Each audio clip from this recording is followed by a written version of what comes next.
The train left Margaret behind like a fading memory.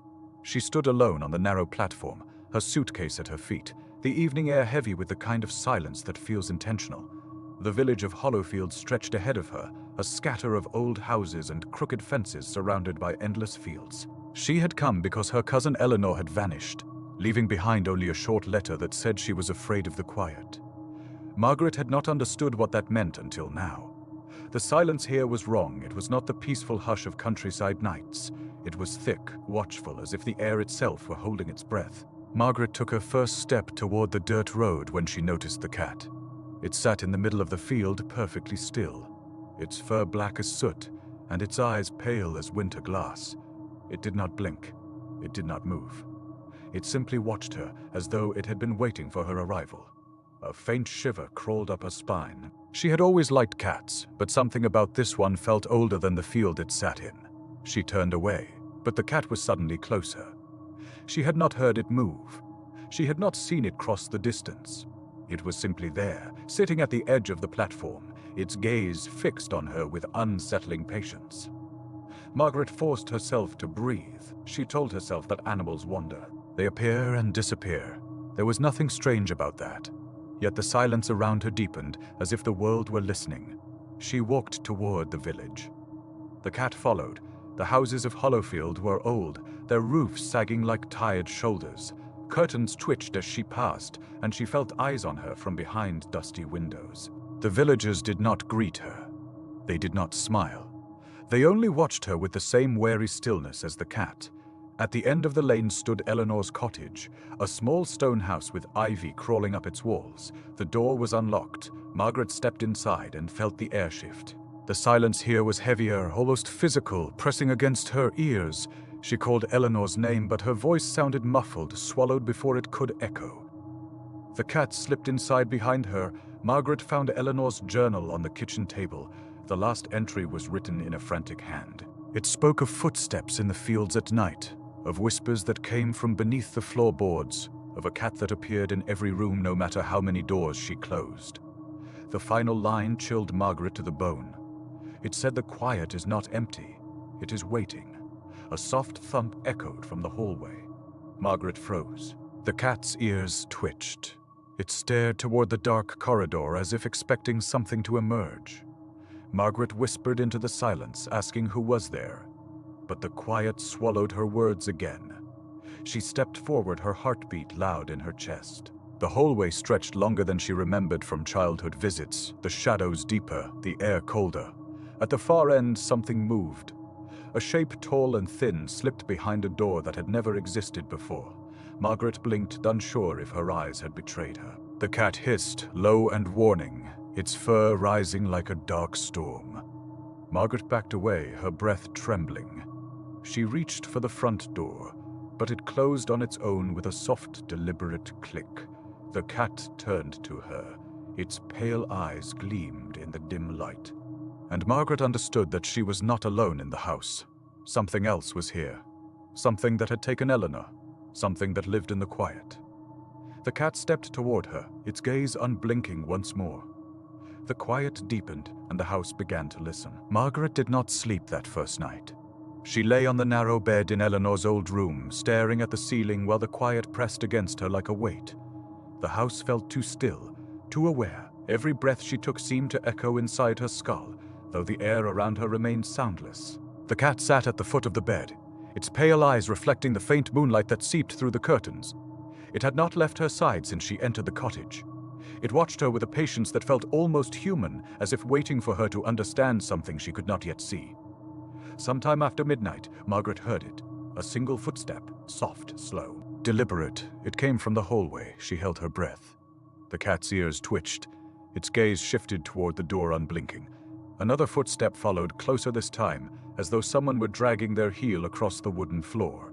Margaret whispered Eleanor's name, but the sound died before it reached the air. The quiet swallowed it whole. The doorknob turned. Margaret sat up, heart pounding. The door creaked open by an inch, then stopped. A sliver of darkness stared back at her. The cat rose, its fur bristling, a low growl vibrating through the silence like a warning. The door closed again. Margaret waited, trembling, until the cat slowly settled back down. She did not sleep after that. She watched the door until dawn. When morning finally came, the quiet loosened its grip just enough for her to breathe normally again. She went to the kitchen, hoping for some sense of normalcy, but the house felt different in daylight. The hallway seemed shorter, the shadows less deep, the air less suffocating. Yet something lingered beneath the surface, like a heartbeat she could not hear but could feel. The cat followed her as she made tea. It brushed against her leg, warm and solid, grounding her in a way she did not expect. She knelt and touched its fur. It felt real, alive. Ordinary, but its eyes were anything but. She opened Eleanor's journal again.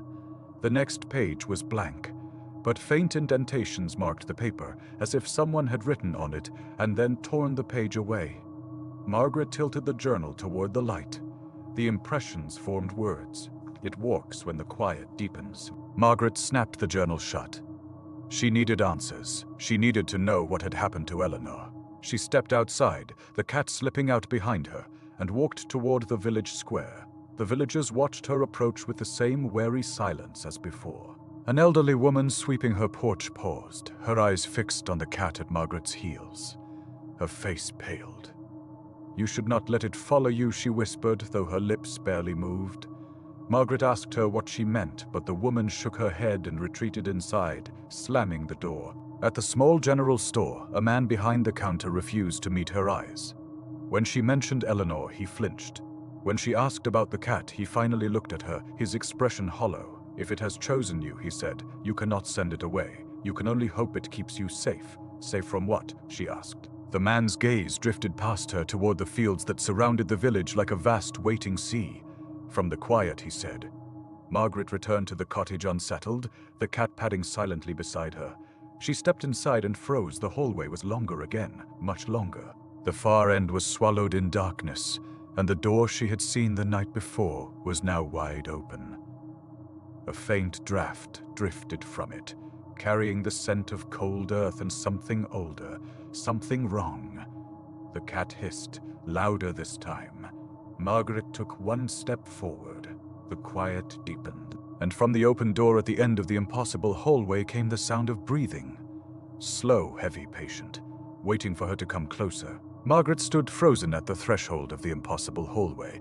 The open door at the far end seemed to pulse, expanding and contracting like a slow breath.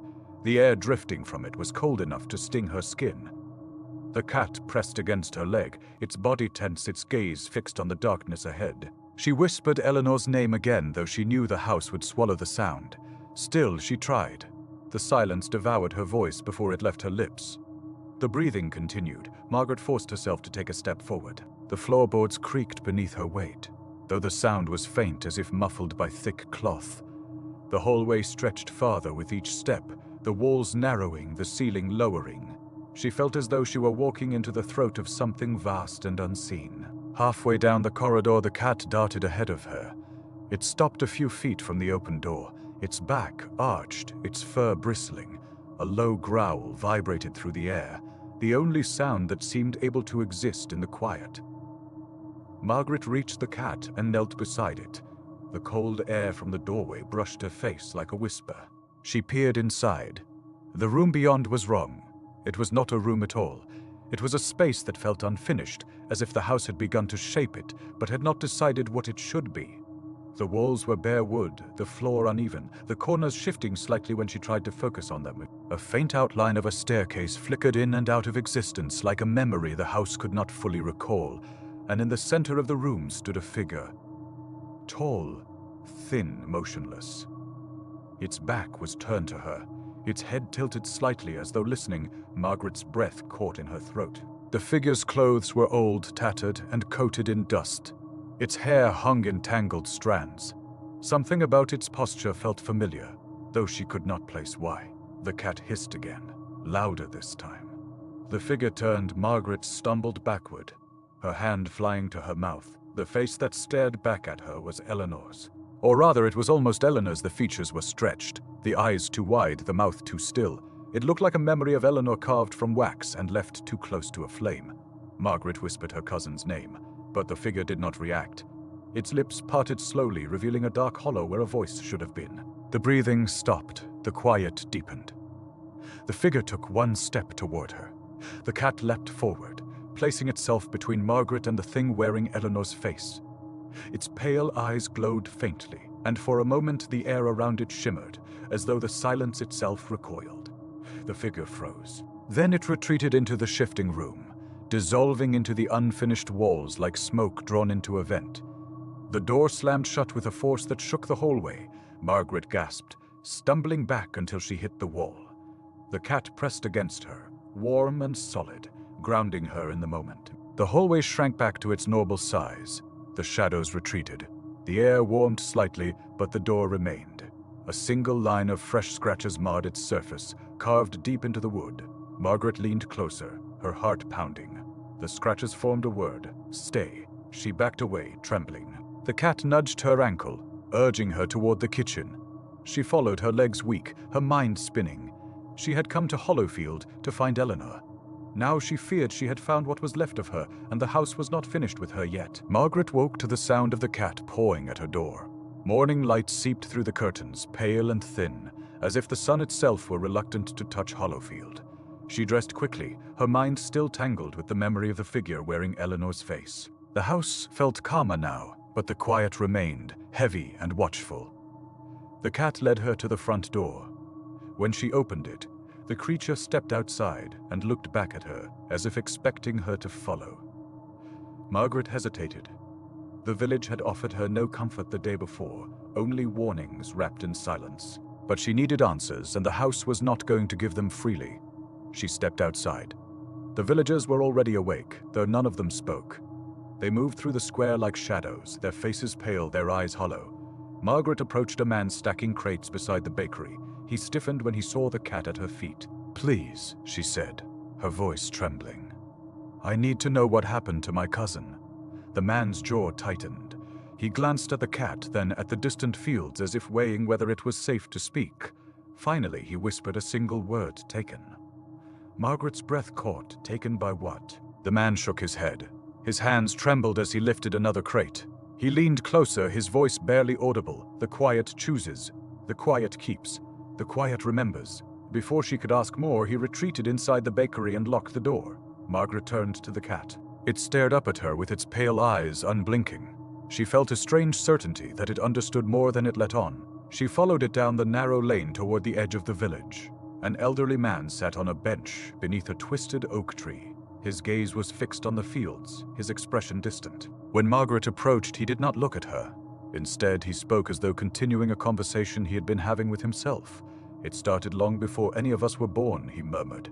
"The quiet came first. Then the doors, then the cat." Margaret knelt beside him. "What is the quiet?" The man's eyes flicked to her, sharp and fearful. "It is not silence," he said. "Silence is empty. Silence is harmless. The quiet is alive. It listens, it waits, and when it wants something, it takes it." Margaret felt a chill crawl down her spine, and the cat. The man's gaze drifted to the creature sitting beside her. "The cat is the only thing that stands between us and the quiet. It chooses who to follow, who to protect, who to warn." Margaret swallowed hard. "Why me?" The man shook his head. "That is not for us to know." Before she could press him further, the cat suddenly stiffened. Its ears flattened. Its gaze snapped toward the fields. Margaret followed its stare. The tall grass was moving. Not swaying in the wind. Moving. Parting as though something large were walking through it, heading straight toward the village. The elderly man rose unsteadily to his feet. His voice trembled. "You should not be out here when the quiet walks." Margaret backed away, her heart pounding. The cat hissed, its fur rising like a dark storm. The movement in the grass grew closer, the path widening, the air thickening. Then it stopped, the grass stilled. The quiet deepened, and from the center of the field came a sound Margaret had not heard since arriving in Hollowfield. A voice, her own voice, calling her name. "Margaret." The cat growled, low and furious. The grass parted once more, and something began to rise. The grass parted as something rose from the field, slow and deliberate, as though the earth itself were pushing it upward. Margaret stumbled back, her breath caught in her throat. The cat stood firm, its body low, its fur bristling like a creature preparing for war. The voice came again, Margaret. It was her voice. Perfectly her voice, but stretched, hollow, drained of warmth. It echoed across the field without disturbing the air, as if spoken inside her skull rather than outside it. Margaret shook her head.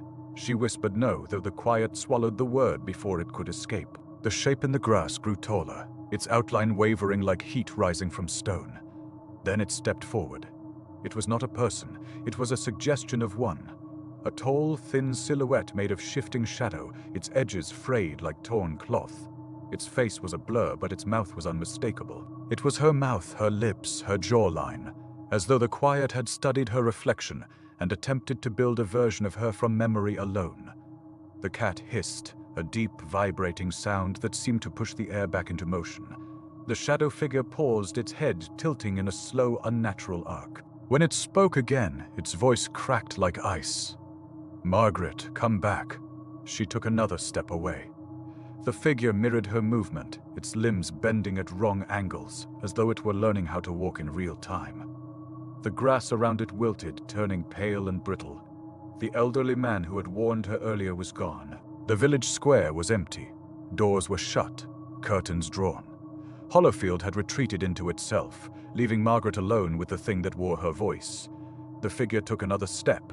Its mouth stretched wider, too wide, splitting into a grin that did not belong on any human face. The voice that followed was a whisper layered with echoes. "You left me in the quiet." Margaret's heart hammered.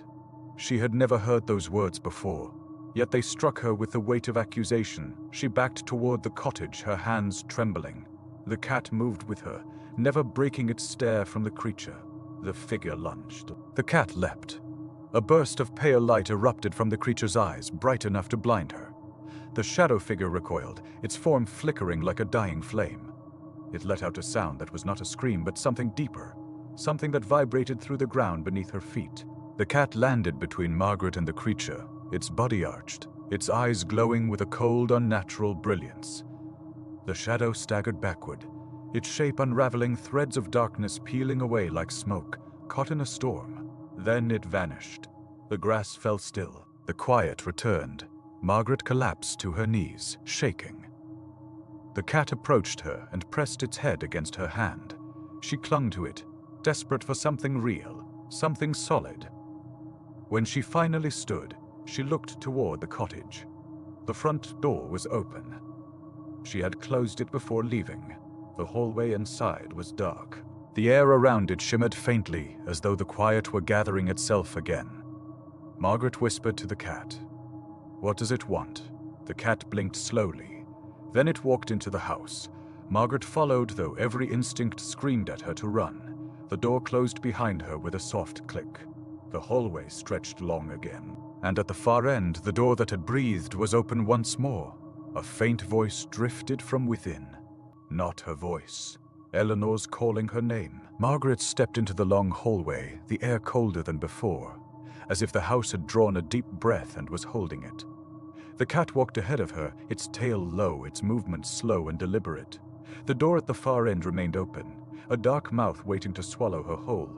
Eleanor's voice drifted from within, soft and trembling. "Margaret, please, come here." Margaret's hands shook. She knew that voice. She had grown up with it. She had heard it whisper secrets in the dark, laugh in the summer fields, cry during storms, but now it sounded thin, stretched, as though pulled through a long tunnel. She whispered Eleanor's name, though she knew the house would devour the sound. The cat glanced back at her, its pale eyes warning her to move carefully. She followed it toward the open door. The room beyond had changed again. It was no longer unfinished. It was no longer shifting. It had become something else entirely. It was Eleanor's childhood bedroom. Margaret froze. She recognized the faded wallpaper, the narrow bed with the crooked quilt, the small wooden desk where Eleanor had once written stories. Every detail was perfect. Too perfect, as if the house had reached into Margaret's memory and rebuilt the room from the inside out. The cat hissed softly. Margaret stepped inside. The air smelled of lavender just as it had when they were children. A soft breeze stirred the curtains, though the window was closed. The quiet here felt different, not heavy, not suffocating. It felt expectant, like a held breath waiting for her reaction. Eleanor's voice came again. "Margaret, I am here. Margaret turned toward the bed. Someone sat on it, a figure with Eleanor's shape. Eleanor's hair, Eleanor's hands folded neatly in her lap.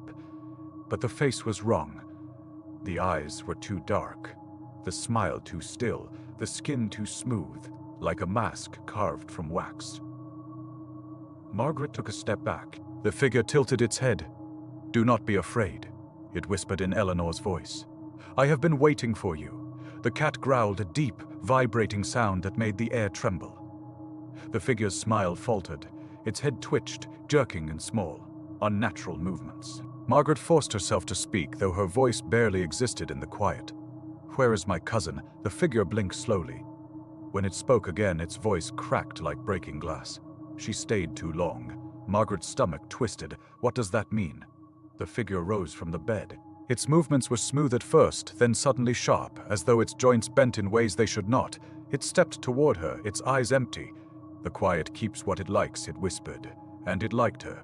The cat leapt between them, its eyes blazing with pale light. The figure recoiled, its form flickering like a candle flame in a storm. It let out a sound that was not human, a low, rattling moan that vibrated through the floor. The walls of the room began to shift. The wallpaper peeled away. The bed dissolved into shadow. The desk melted into the floor. The room was collapsing, losing its shape, revealing the raw, unfinished wood beneath. The figure lunged. The cat struck first. A burst of cold light filled the room. The figure shrieked, its form unraveling into strands of darkness that whipped through the air before dissolving completely. The room shuddered, then fell still.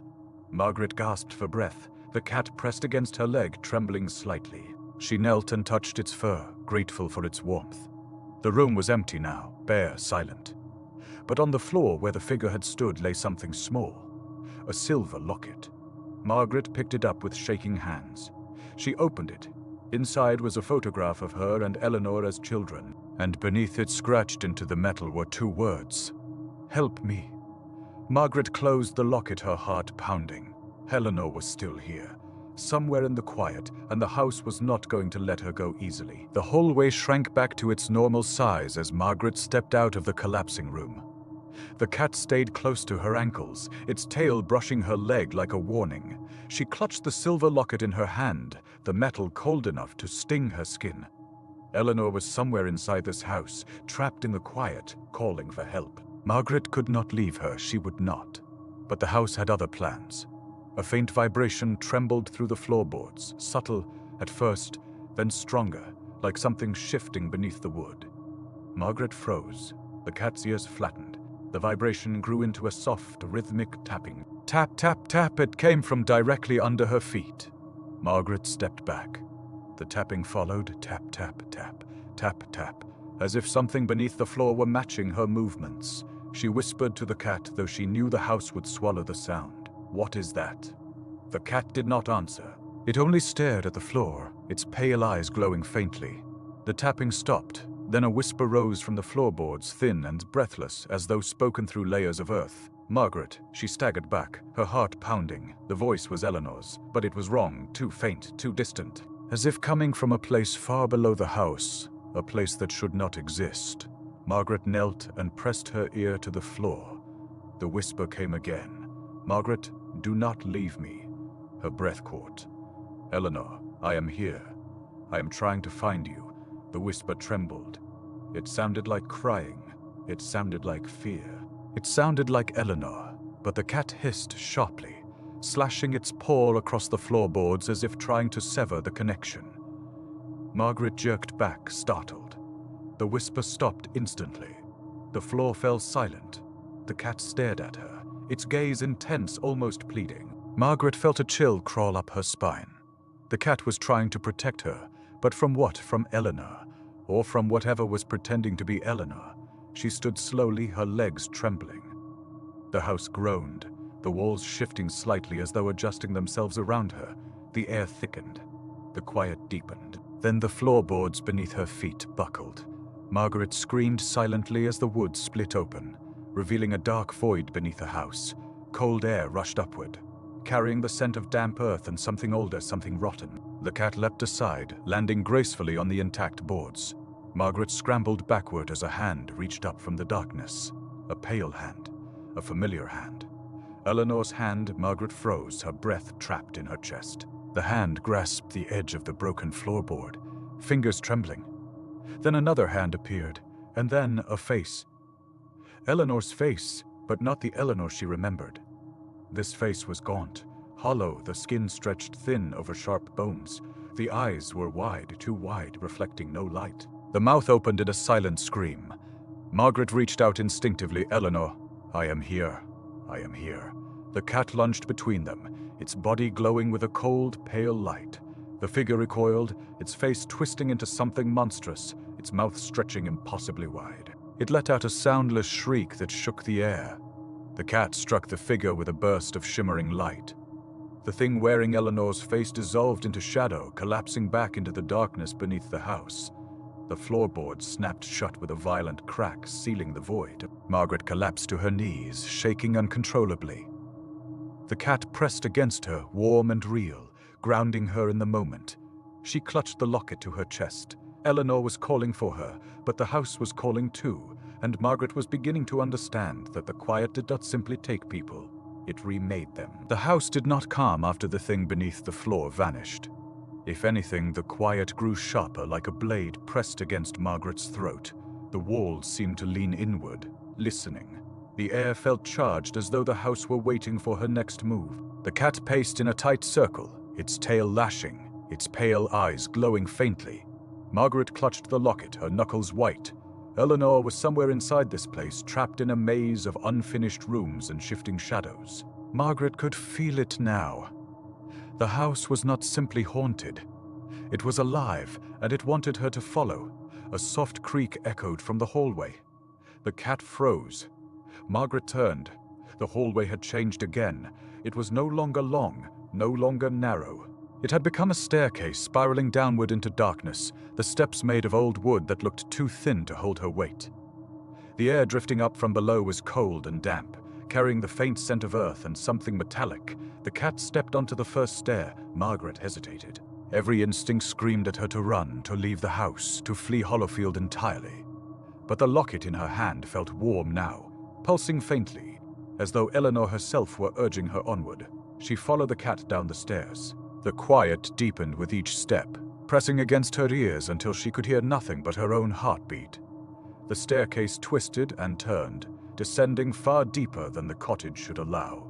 The walls around her shifted subtly, the wood grain moving like slow currents beneath the surface.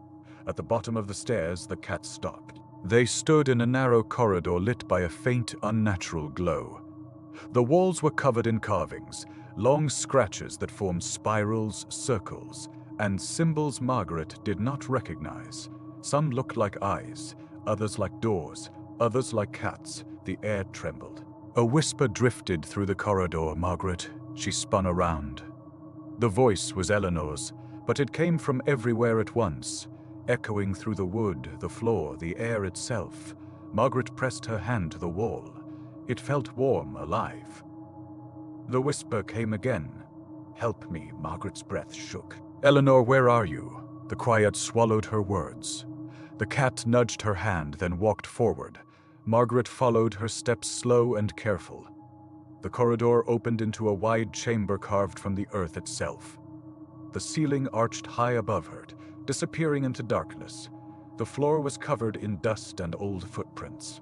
Some were human, some were not. At the center of the chamber stood a door. Not a wooden door, not a metal one. A door made of silence. It shimmered faintly, its edges rippling like water. Margaret felt her skin crawl. The door pulsed, expanding and contracting like a heartbeat. The cat sat before it, staring. Margaret approached slowly. The air around the door felt thick, heavy, as though she were pushing through invisible water. She reached out a trembling hand. The door whispered, "Do not open me." Margaret froze. The whisper came again, layered with voices she recognized and voices she did not. "Do not open me," the cat hissed, stepping between her and the door. Its eyes glowed brighter, the pale light spreading across the chamber walls. The carvings shimmered in response, as though awakening. The door pulsed faster. Margaret stepped back, The air vibrated. The quiet deepened until it felt like a living thing pressing against her skin. Then the door spoke again. This time in Eleanor's voice, "Margaret, please open it." Margaret's heart twisted. "Eleanor, is that you?" The door shuddered. The cat growled, louder than she had ever heard it. Its fur bristled. Its body glowed with cold light. The door whispered again, "Open me." The cat leapt at the door. A burst of blinding light filled the chamber. The carvings flared. The air shook. The quiet screamed, a soundless roar that rattled Margaret's bones. The door cracked. A thin line of darkness split down its center. Something moved behind it, something that had Eleanor's voice, something that had been waiting. Margaret stumbled backward as the crack widened. The cat turned to her, its eyes blazing, and Margaret understood. The cat was not trying to open the quiet, it was trying to keep it closed. The crack in the silent door widened with a slow, deliberate shudder, as though something on the other side were pushing gently, testing the strength of the barrier. Margaret stumbled backward, her breath trembling in her chest. The cat stood firm, its body glowing with a cold, pale light that cast long shadows across the chamber walls. The whisper came again. "Margaret, please, help me." Eleanor's voice. Perfectly Eleanor's voice, but now Margaret heard something beneath it, a second tone layered under the familiar one. A deeper resonance, a hunger. The cat hissed, louder than before, its fur rising like a dark storm. The carvings on the chamber walls shimmered in response, their lines pulsing with faint light. The air vibrated thick with tension. The crack widened further. A hand emerged, pale, thin, trembling. Margaret's heart twisted. It looked like Eleanor's hand, the same shape, the same small scar on the knuckle from when they had climbed the old fence as children. Margaret reached out instinctively, tears burning her eyes. The cat leapt in front of her, blocking her path. The hand froze. Then it twisted. The fingers bent backward, joints snapping silently, bending in ways no human hand could bend. The skin rippled, shifting like liquid. The hand withdrew into the darkness behind the door. Margaret staggered back, horrified. The door pulsed again, this time a face pressed against the crack. Eleanor's face, but stretched, distorted. The eyes too wide, the mouth too still. The skin too smooth as though molded from wax. The face slid along the crack, pushing against it, trying to force itself through. Margaret whispered Eleanor's name, though the quiet devoured the sound. The face smiled, a slow, unnatural smile that split too far, revealing a mouth lined with darkness instead of teeth. The voice came again, layered with echoes. "Margaret, you left me. You left me in the quiet." Margaret shook her head, tears streaming down her cheeks. "I did not leave you. I came back. I came to find you." The face pressed harder against the crack. The door shuddered. The chamber trembled. Dust fell from the ceiling like falling ash. The voice deepened. "Then come to me." The cat lunged at the door, its eyes blazing with cold light. The chamber erupted in a burst of shimmering energy. The carvings flared, glowing brighter than before. The door recoiled, the crack shrinking slightly. The face twisted in anger. The voice that followed was no longer Eleanor's. It was deeper, older, hungry. Open the door. Margaret stumbled backward until her back hit the chamber wall. The cat stood between her and the door, its body trembling with effort. The light around it flickered, dimming slightly. The door pulsed again, the crack widened. A shape began to emerge, not Eleanor, not human. A tall, thin silhouette made of shifting shadow, its edges frayed like torn cloth. Its limbs bent at impossible angles, its head tilted in a slow, unnatural arc. The voice whispered again, "You came for her, now come for yourself." The cat let out a sound Margaret had never heard before, a deep, resonant cry that shook the chamber. The carvings flared once more. The shadow figure hesitated, its form flickering. Margaret clutched the locket to her chest. It pulsed in her hand, warm and alive. She opened it. The photograph inside shimmered. The scratched words glowed faintly. "Help me," Margaret whispered into the quiet, her voice trembling. "Eleanor, I am here." The shadow figure froze. The cat's eyes blazed, the chamber shook, the door cracked further, and Margaret understood that the house was reaching its limit. The quiet was breaking open. The thing behind the door was almost free, and she had only one chapter left to decide whether she would save Eleanor or join her. The chamber shook as the crack in the silent door widened, spilling darkness into the air like ink spreading through water.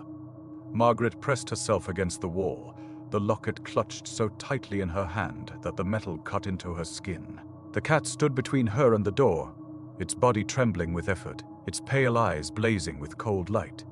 The shadow figure behind the crack pushed harder, its limbs bent at impossible angles, its form flickering like a dying flame. The voice that came from it was no longer Eleanor's. It was layered with countless tones, some human, some not, all whispering in unison. Open, open, open. The chamber walls pulsed, the carvings glowed. The air thickened until Margaret felt she was breathing through cloth. The cat let out another resonant cry, but its light flickered, dimming with each pulse of the door. Margaret's heart twisted. The cat was weakening. The door was winning. The shadow figure pressed its face against the crack again. Eleanor's features slid across its surface like a mask stretched too thin. The eyes were hollow. The mouth was wrong. The voice that followed was a broken echo. Margaret, please, let me out. Margaret shook her head, tears streaming down her cheeks. That was not Eleanor. Not anymore. But the locket in her hand pulsed again. Warm and alive. She opened it. The photograph shimmered. The scratched words glowed. Help me. Margaret whispered into the quiet, her voice trembling. Eleanor, if you are here, if any part of you is still here, show me. The chamber fell still. The shadow figure froze. The quiet held its breath, then a faint glow appeared behind the crack. Soft, warm, human. A small hand pressed against the darkness. A real hand. Eleanor's hand, not twisted, not broken, not wrong. Margaret gasped, Eleanor. I see you. The shadow figure recoiled, its form unraveling at the edges.